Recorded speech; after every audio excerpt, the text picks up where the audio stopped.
The Santiago Bernabeu has seen it all. From the dizzying heights of European glory to the painful lows of a trophyless season, of which last season was no different. No La Liga, no Copa del Rey, and no Champions League trophy. Barcelona took everything and left Madrid in ruins.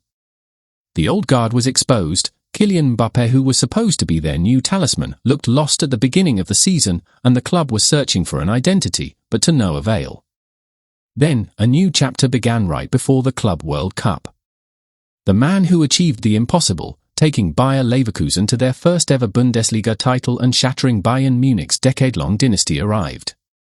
This was after Real Madrid decided to part ways with Carlo Ancelotti. The first test was the Club World Cup, and it saw all the old ghosts return. While there were flashes of brilliance in early wins, the tournament ended in a nightmare defeat to PSG. The team looked disjointed, the forwards refused to track back, and the defense was repeatedly exposed. Pundits and fans alike began to question if Alonso, for all his genius, was the right man to fix a broken club. But as the new league season began, Madrid proved that the Club World Cup was not a sign of things to come, it was a wake-up call. This isn't just a new manager, this is a tactical revolution. Real Madrid started their campaign with a hard-fought 1-0 victory over Osasuna, with Kylian Mbappé coolly converting a penalty to secure the 3 points. It was a gritty and professional performance, but it was just a taste of what was to come. Next up, a 3-0 demolition of Real Oviedo, with Mbappé showing his lethal finishing with a brace and Vinicius Jr. adding the third to complete the rout. But the real statement of intent came against Mallorca. After conceding an early goal, Madrid looked in trouble.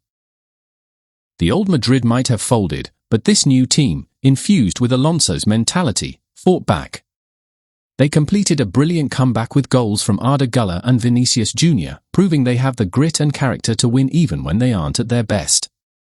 This isn't just about winning games, it's about how they're winning them.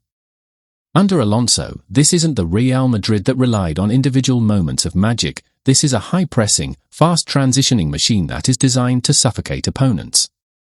The early signs are all there. This team is a unified, terrifying force. It all starts with how they've weaponized their pressing game. What we've seen in the early matches isn't just pressing, it's tactical suffocation. Alonso has created what he calls an intelligent press with one simple objective: force the opponent into a mistake, then pounce. Arda Güler, Vinicius Jr., and Kylian Mbappé aren't just running around. They're operating as pressing triggers. When they engage with intensity, it signals the entire team to swarm with man-to-man marking.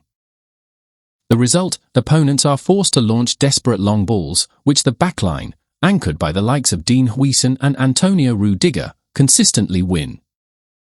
Once Madrid wins possession, they don't panic. They stay composed and immediately look to attack. This pressing intensity is something Real Madrid hasn't shown in years. If other top teams with their technical ability look this uncomfortable, imagine what this system will do to everyone else. What makes this performance truly terrifying isn't just the system, it's how every single player is being elevated to deliver exactly what Alonso needs from them. The most powerful example is the rise of Arda Güler. Under Carlo Ancelotti, he was a benchwarmer, an unproven talent waiting for a chance.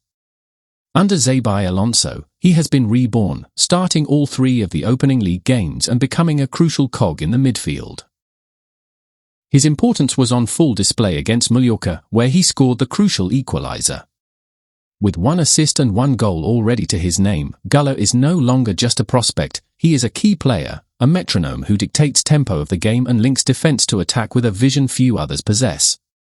And it's not just the midfield that has been transformed.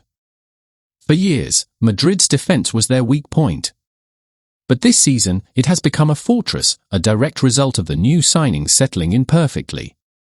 The arrivals of Trent, Alexander-Arnold, Dean Huijsen, and Carreras have added a new dimension of composure, tactical intelligence, and defensive solidity. Huijsen has been a rock at the heart of the defense, while Carreras has added much-needed dynamism and defensive strength at left-back. And Trent Alexander-Arnold finally gives Madrid a right-back who can dictate play and whip in deadly crosses, unlocking even the most stubborn low blocks. This Real Madrid side can only get better as the season progresses, which should be terrifying for every club that will face them this season. What their rivals have faced is just one version of Real Madrid. When Alonso makes one simple substitution, everything can change.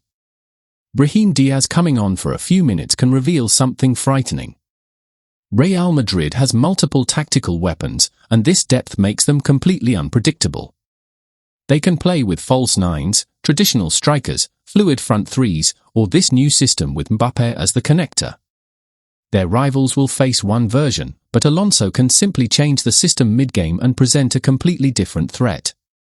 So, here's the reality that should keep every manager awake at night. Real Madrid has something no other top team has this season: a coach who knows exactly how to build a dominant, collective unit. They've seen glimpses of what their star players can do, but they're still learning each other's games, still adapting to Alonso's system.